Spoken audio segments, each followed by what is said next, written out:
এতদিন পরে কি রেসিপি করে দেখাবে বলো? বেলের শরবত।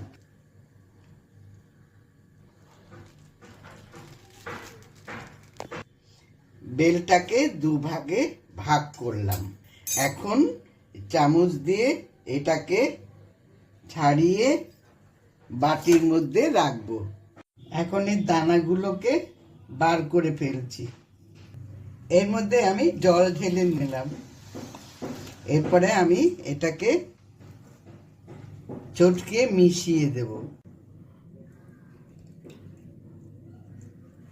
হয়ে গেছে, দানাগুলো ফেলে দেওয়া হয়েছে।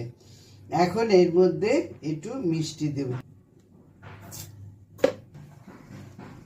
এটা চিনিটাকে এবার নাড়িয়ে দিচ্ছি, গলিয়ে দিলাম।